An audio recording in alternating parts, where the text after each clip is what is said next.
할렐루야. 우리 주님의 크신 은혜가 이 시간 예배하는 우리 모두와 또 함께 하시지 못했지만 병상에 계신 분들 또 멀리 계신 분들 함께 하시기를 주님의 이름으로 간절히 축복을 드립니다. 오늘도 전호자와 바라보시면서 예수님 사랑으로 축복합니다. 우리 인사하겠습니다. 예수님 사랑으로 축복합니다. 아멘. 감사합니다. 앞서 말씀드린 대로 장마철이 시작이 되어서 이제 한 주간 비가 많이 오고 또 날씨도 덥고 습하고 이제 그런 불쾌지수가 이제 올라가는 그런 본격적인 그런 시즌이 되었는데, 어쨌든 저와 여러분들 우리 모두가 다 건강에 힘쓰시고 영육간에 더욱더 강건하시고 이 계절을 또 잘 지내실 수 있기를 주님의 이름으로 간절히 축복을 드립니다. 오늘 본문 말씀 시편 13편을 우리가 교독했는데요. 이 시는 다윗의 시이고요. 시에 이제 종류가 있는데 대표적으로 탄식시 이렇게 분류되어지는 시라고 할 수 있습니다. 우리가 다윗의 일생을 잘 알고 계시죠. 다윗은 일평생 사울 왕에게 쫓김을 당하는 신세가 되었습니다. 그의 시기심으로 인한 건데, 여러분 질투와 시기의 차이점을 아시는지 모르겠어요. 질투와 시기가 다 비슷한 말 같지만 극명하게 다른 차이점은, 질투는 다른 사람이 잘된 것을 부러워하면서 자극을 받아서 오히려 그것이 나에게 발전적인 어떤 그런 계기가 된다고 한다면, 이 시기심은요 그렇게 상대의 부러움을 느끼면서 그 상대에게 피해를 주려고 하는 공격적인 그런 어떤 목표를 세워서 행동하는, 그러니까 시기심은 안 좋은 것이죠. 그런데 지금 사울은 다윗을 질투의 차원을 넘어서서 시기를 한 것이죠. 그래서 일평생 다윗을 쫓아다니면서 다윗의 목숨을 위협하는 그런 일을 저질렀으니, 다윗의 입장에서 생각을 해보면 얼마나 고통스럽겠어요. 그래서 하나님을 더 찾으면서 하나님 도와주시옵소서, 이런 간구와 기도 끊임없이 그렇게 했는데 좀처럼 사울의 이런 공격이 줄어들지를 않는 거죠. 우리도 살다 보면은 어려운 일 당할 때 있습니다. 그런데 어려운 당할 때 우리도 믿음으로 간구하고 열심을 다해서 기도해요. 그런데 어려움이 없어지지 않을 때 많이 있습니다. 오늘 본문에도 나오는 것처럼 어느 때까지니까, 우리의 고난이 도대체 어느 때까지입니까? 이런 심정으로 우리도 간구할 때가 있습니다. 1절에 있는 말씀 보니까요, 여호와여 어느 때까지니까 나를 영원히 잊으시나이까? 주의 얼굴을 나에게서 어느 때까지 숨기시나이까? 여기서 이 어느 때까지니까 이 말만, 단어만 제가 계속 생각을 해보는데 다윗의 심정이 전달이 되는 것 같아요. 다윗의 그 심경, 괴로운 심경이죠. 억울한 심경이죠.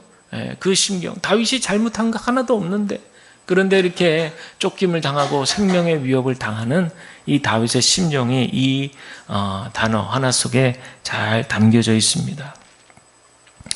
엔도우 슈샤쿠라고 하는 분이 쓴 침묵이라고 하는 아주 유명한 소설이 있습니다. 17세기 일본의 도쿠가와 시대에 엄청난 기독교 박해를 배경으로 해서 쓴 소설이에요. 그래서 그 내용 중에 이런 내용이 있는데요. 예수님을 잘 믿는 두 농부가 있었는데 이제 붙들려 가지고요, 사람들이 보는 앞에서 바닷가에 파도가 막 밀려오는 그 바닷가에 나무 십자가를 딱 박아놓고서는 거기에 이 두 농부를 매달아 놓은 거죠. 그러면 이제 어떻게 되냐면, 밀물과 썰물이 이제 올 때가 있는데, 물이 이제 들어오면은 이게 그냥 한꺼번에 들어오잖아요. 그러니까 거의 막 위에까지, 코 밑에까지 탁 찼다가 또 빠져나가고, 팍 찼다가 또 빠져나가고.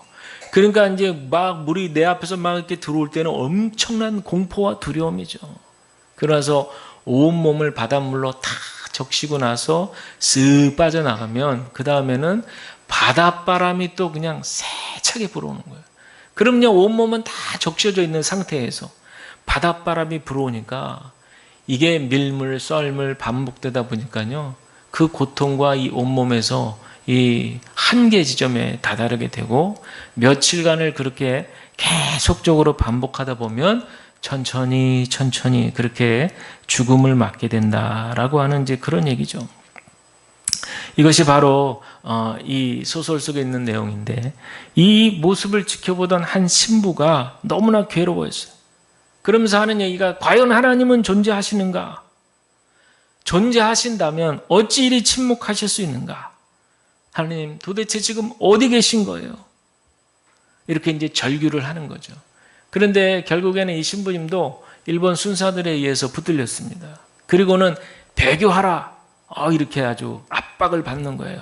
배교하라. 그러면서 안 하겠다고. 난 못한다.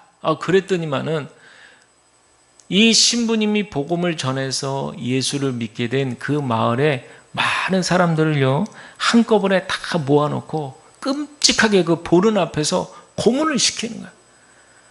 내가 복음을 전해서 예수님을 믿게 된 사람들이 일본 순사들에 의해서 막 고문을 당한 걸 이제 직접 보니까 얼마나 마음이 힘들겠어요.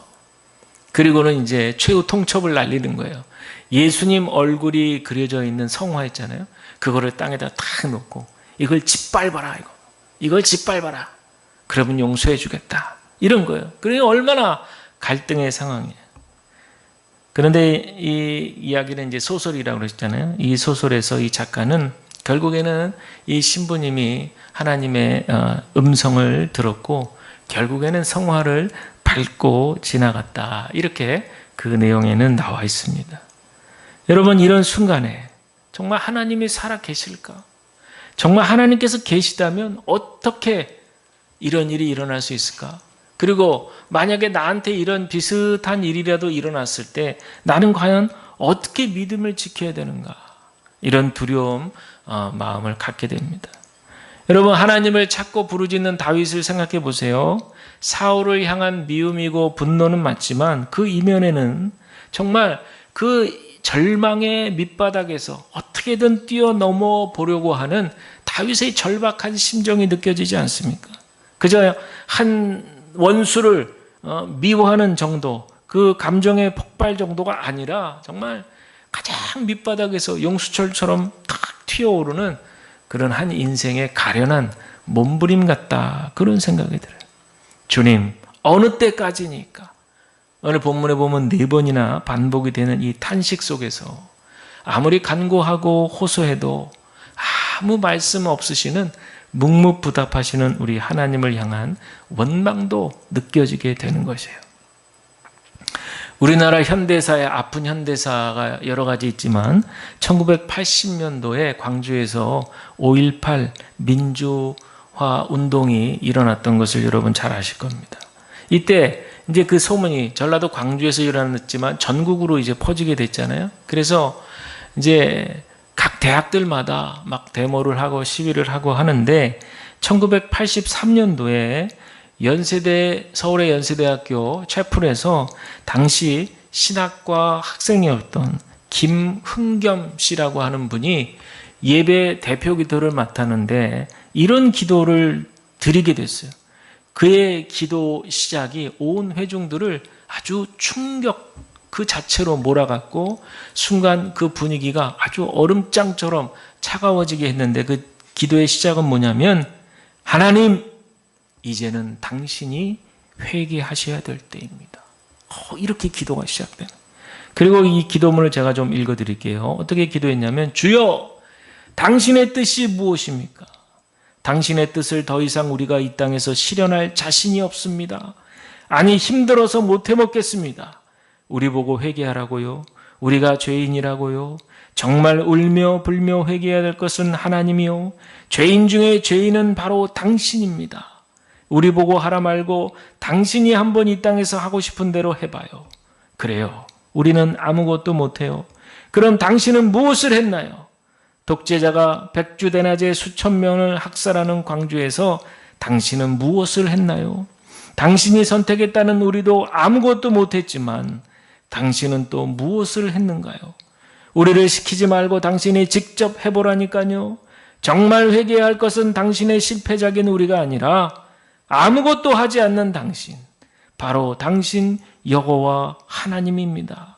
불쌍한 하나님, 우리 같은 것을 앞세워 하나님 나라 만들겠다는 하나님, 당신이 그래도 절 사랑한다면 이 길을 가다가 변절하기 전에 죽여주소서. 그렇게 사랑하셔서 당신이 죽인 예수 그리스도의 이름으로 기도드립니다. 이 기도가요, 얼마나 충격적이었는지 당시에 앉아있던 사람 중에 아멘 하는 사람이 거의 없었다는 거예요. 이것처럼요, 우리 인생길에 우리 개인적인 일이든 국가적인 일이든 정말 하나님이 살아계시기나 한가? 이렇게 회의감이 들 때가 분명히 있다는 거예요. 우리에게도 이런 절망의 순간이 올 수 있는데 그럴 때 과연 우리는 어떻게 해야 될까? 다윗은 3절에 한번 보시면 3절 말씀에서 두렵건대 내가 사망의 잠을 잘까 하오며 이랬어요. 이 말씀은요, 자신이 하나님을 잊어버리고 하나님 없다 이렇게 부인하다가 혹시 죽게 될까 봐 두렵다는 거예요. 또 4절에서는요, 나의 원수가 내가 그를 이겼다고 할까? 내가 흔들릴 때에 나의 대적들이 기뻐할까? 두렵다 그랬어요. 패배자의 모습이죠. 무릎 꿇은 패배자의 모습으로 인해서 하나님께 영광을 가리게 될까 봐 두려워하게 되는 거예요. 여러분, 우리가 가장 고통스러운 순간이 언제일까요? 우리가 믿는 하나님이 믿어지지 않는 순간이 찾아올 수 있다는 거예요. 바로 내 눈앞에서 고난의 파도가 나를 덮어 그 고통의 현실에 우리 자신이 무너지게 될 때 우리의 믿음도 산산조각이 날 수 있다는 겁니다. 이 순간이 바로 하나님이 믿어지지 않는 순간이에요. 우리 모두는 다 연약하기 때문에 저와 여러분에게도 이런 때가 올 수 있습니다. 우리가 아무리 열심히 인생을 살아왔다 할지라도, 하루하루 매일매일 성실하게 최선을 다하여 살아왔다 할지라도 우리의 생각과 우리의 믿음과 전혀 다른 결과가 우리 눈앞에 펼쳐져서 우리를 절망의 늪으로 빠지게 할 수도 있다는 거예요. 이때가 오는 순간이 하나님이 믿어지지 않는 순간입니다. 하나님을 붙들고 있는 이 손을 놓고 싶을 그때예요. 그래서 여러분, 마귀가 가장 바라는 건 무엇인지 아세요? 우리로 하여금 하나님 붙든 손을 놓게 하는 겁니다. 그것이 바로 세상에 무릎 꿇고 고개를 조아리게 하는 것입니다. 하나님은 어디 있어? 이렇게 소리치는 소리에 그 어떤 말로도 답하지 못하고 처량하게 처져 있는 그 모습을 확인하게 하는 거예요. 그리고는 우리 자신에게 말하게 합니다. 내가 믿는 신은 죽었어. 이렇게 암울한 고백을 하게 하는 것이죠. 자, 그런데요, 다윗은 이 시를 이렇게 끝마치고 싶지 않은 것 같습니다. 5절과 6절을 제가 새 번역판으로 읽어드리면 이렇습니다. 그러나 나는 주님의 한결같은 사랑을 의지합니다. 주님께서 구원하여 주실 그때에 나의 마음은 기쁨에 넘칠 것입니다. 주님께서 나를 너그럽게 대하여 주셔서 내가 주님께 찬송을 드리겠습니다. 아멘. 여러분, 다윗의 마음이 느껴지십니까? 그래서 이 사실 어느 때까지니까 이 탄식의 소리는요, 그저 앞서 말씀드린 대로 원망의, 분노의 폭발적인 그런 단순한 감정 표현이 아니라는 거예요. 그와 동시에 간절하게 솟아오르는, 간절히 구원해 주시기를 바라는, 간절히 도움을 요청하는 솟아오르는 그런 물줄기와도 같다는 거예요. 이게 바로 피조물된 우리 인간의 영혼 밑바닥에서부터 올라오는 창조주 하나님을 향한, 그분을 향한 본능적인 몸짓이자 영혼의 도약인 것을 여러분 기억하셔야 될 줄로 믿습니다. 마치 용수철이 튀어오르듯이 말이죠. 이제 곧 하나님의 은혜의 소낙비가 우리에게 퍼부을 것이다 라고 하는 희망과 믿음의 간절한 소망이 담긴 간구인 것을 저와 여러분들 기억해야 될 줄로 믿습니다. 그래서 다윗이요, 진짜 믿음이다 이렇게 얘기하고 있는 것이 바로 이런 깊은 고통 속에서도 하나님께 간구하기를 포기하지 않았다는 겁니다. 3절을 다시 보시면 여호와 내 하나님이여 나를 생각하사 응답하시고 나의 눈을 밝히소서 이렇게 얘기하고 있어요. 죽음의 위기가 여러 번 올 때마다, 위기가 닥칠 때마다, 고통의 상황에 올 때마다 얼마나 두렵고 얼마나 다윗이 고통스러웠겠어요. 그럴 때마다 무슨 생각하겠어요? 도대체 하나님 어디에 계십니까? 응답의 이 시간표가 다른 거예요. 이게 우리가 바라는, 다윗이 바라는 그 지금 하나님, 지금이에요. 지금 응답하셔야 되는데 하나님의 응답의 시간표는 왠지 모르게 다른 거예요. 그러할지라도 하나님은 나를 구원해 주실 것이다 라고 하는 그 믿음이 다윗에게는 있었던 것이죠. 상황은 바뀐 것 전혀 없지만 그는 오직 하나님의 그 크신 사랑을 의지했다라는 겁니다. 여러분, 독수리 새끼를 강하게 훈련시킬 때 독수리가 새끼를 데리고 가서 어떻게 한대요? 낭떠러지에서 팍 떨어뜨린다. 그러면은 이제 갑자기 어만이를 당한 거예요. 그러면 내려 떨어지면서 무슨 생각하겠어요? 우리 엄마가 미쳤나? 뭐 그런 욕하면서 떨어질 새가 어디 있어요? 도와주세요! 이거죠. 그 심정은. 엄마 도와줘요! 이거잖아요. 그리고 그 도와줘요라는 말 속에는 나를 이렇게 버리지 않을 거야 라고 하는 강한 믿음이 있어요. 그러니까 그러니까이 아니라 당연히 어미는 딱 그렇게 떨어지는 걸 보면서 아주 속도감 있게 밑으로 내려와서 새끼를 딱 받는 거죠. 여러분, 부모와 자녀 간의 이런 천륜의 사랑은요, 사람뿐만 아니라 이렇게 동물들, 짐승들에게도 나타납니다.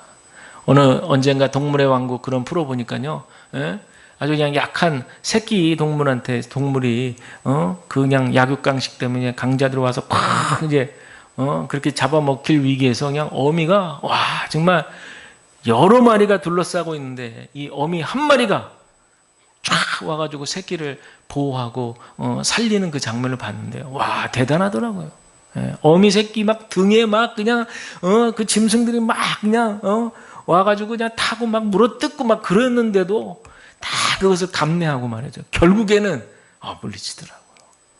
그거 보면서 참 저도 감동이 됐습니다.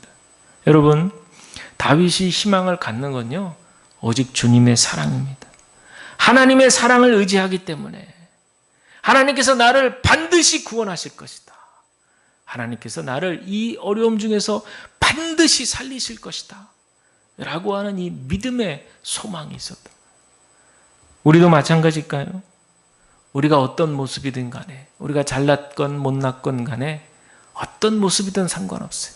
하나님은 우리를 자녀 삼아 주셨고 우리를 용납하여 주셨고 우리를 지금도 사랑으로 인도하신다는 것을 저와 여러분들 기억하시기를 바랍니다.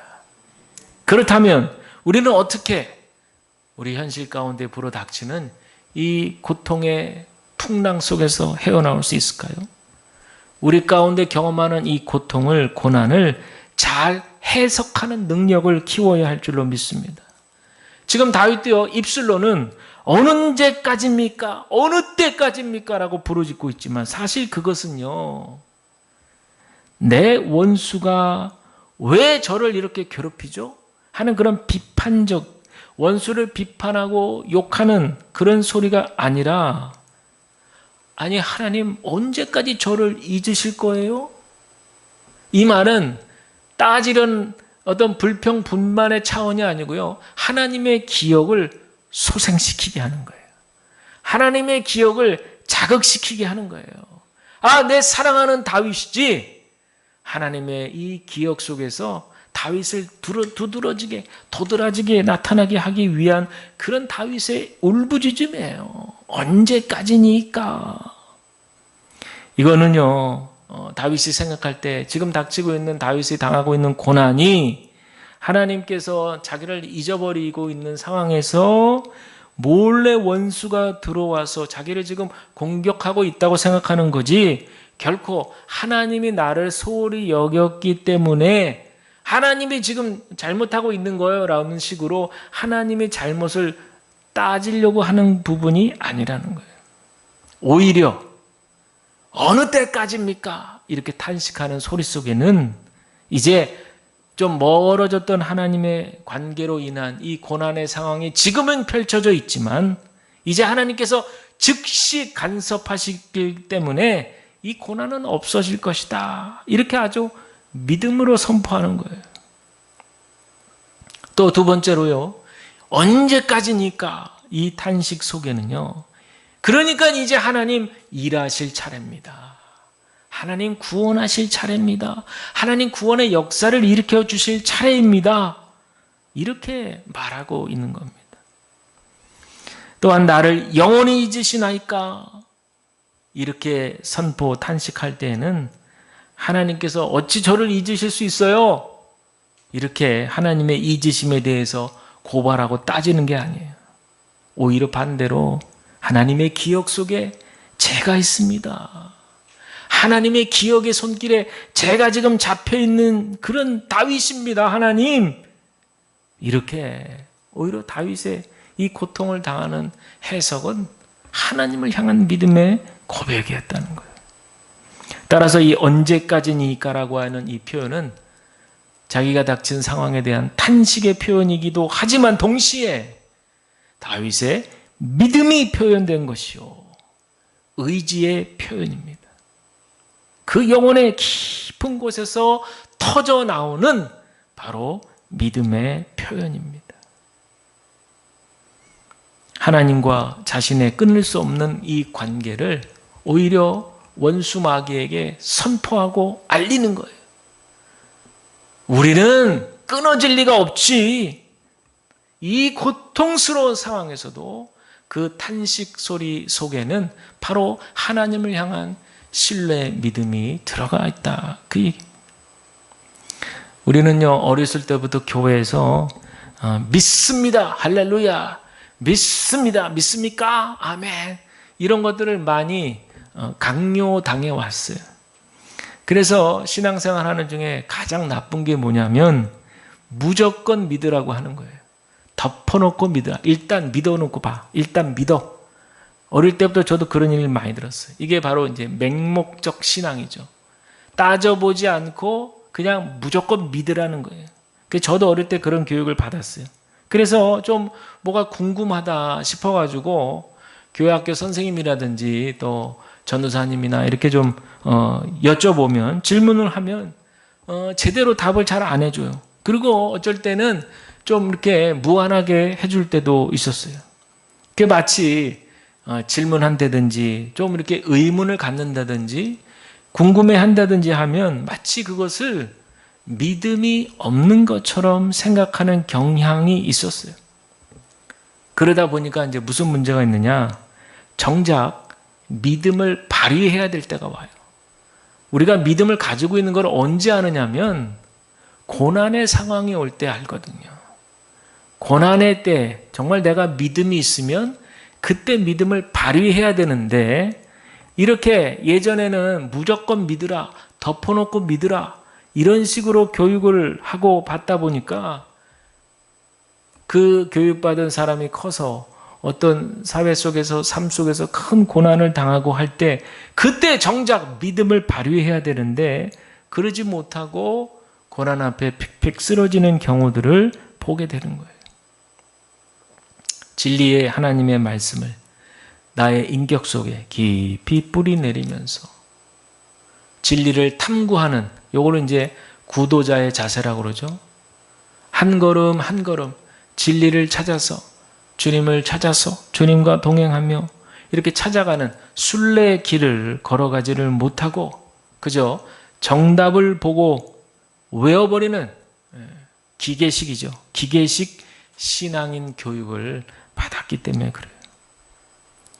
제가 어느 모임에서 이렇게 모여서 같이 얘기하는데 제가 좀 같이 목사들이 모여 있으니까 같이 좀 토론할 수 있도록 질문을 좀 했어요. 여러 개 같은 이제 성경 본문을 같이 보면서 여러 질문들을 좀 했습니다. 그랬더니 다 이제 끝나고 나서 어느 목사님이 저한테 그래요.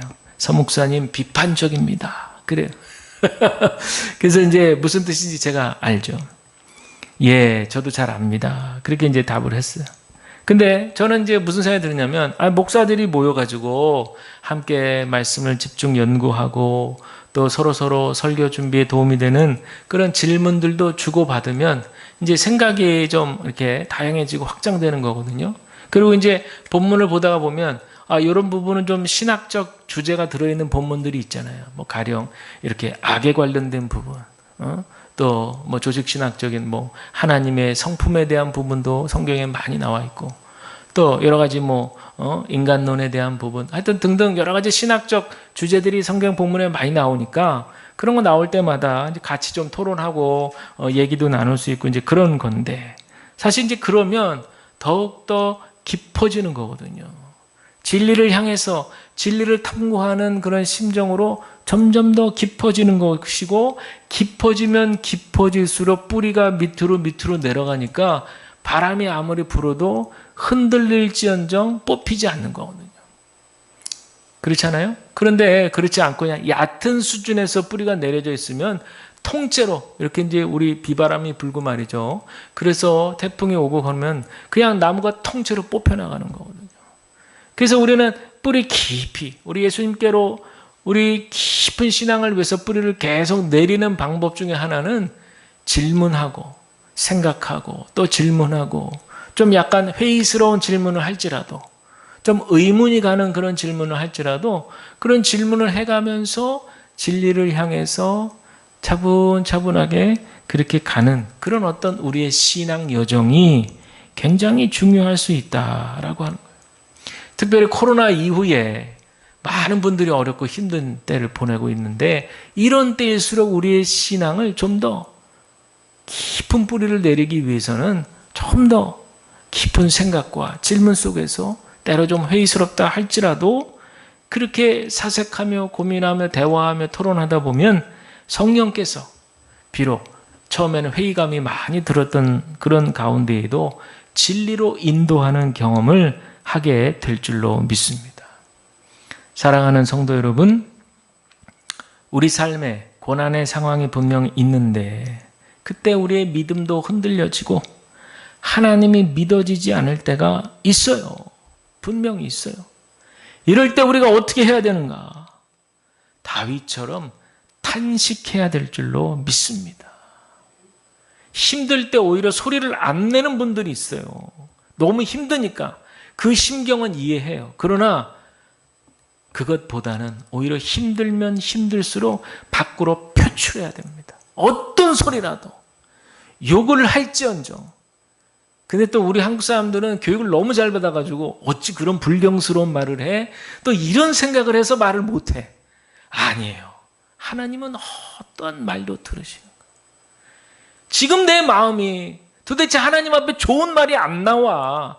그런 상황이라도 할지라도 일단은 터뜨리고 탄식해야 됩니다. 주야! 은혜로운 분들은 그 정도까지만 이제 이렇게 하는, 주야! 여기에 이제 다 마음이 담겨 있다고 생각하는 거죠. 근데 거기서 더 진일보 해가지고, 주님! 어찌 이럴 수 있습니까?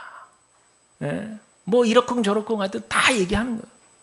그러면요, 이상하게, 정말 그러는 가운데 마음에서 성령께서 역사하십니다. 성령께서 그런 제 마음을, 우리 마음을 보듬어 주는 걸 경험하게 돼요. 또 이상하게 그러는 가운데 내 상황은 분명히 변하지 않고 지금 내 고통은 전혀 변한 게 없는데도 그런 탄식하는 중에 이 고난을 해석하는 새로운 능력이 또 생기는 거예요. 아, 그렇구나. 그 일을 통해서 하나님께서 나에게 어떤 계획이 있으신가 보다. 밑도 끝도 없이 막 믿어지게 되고 말이죠. 이렇게 우리가 이해할 수 없고 우리가 예상할 수 없는 그러한 일들이 우리 삶 가운데 얼마든지 펼쳐지게 된다는 거예요. 부르짖고 탄식하시기를 바랍니다. 부모를 신뢰하는 자녀는 끊임없이 부모를 불러요. 끊임없이.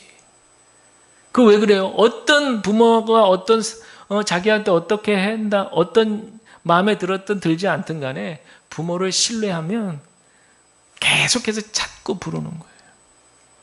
우리도 마찬가지입니다.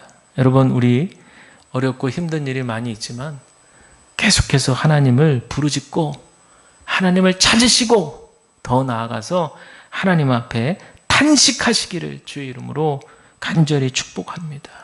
그럴 때 하나님께서 우리를 건져 올려주시는 구원의 은총을 누리게 될 줄로 믿습니다. 이 은혜가 우리들 가운데 충만하시기를 주님의 이름으로 간절히 축복을 드립니다.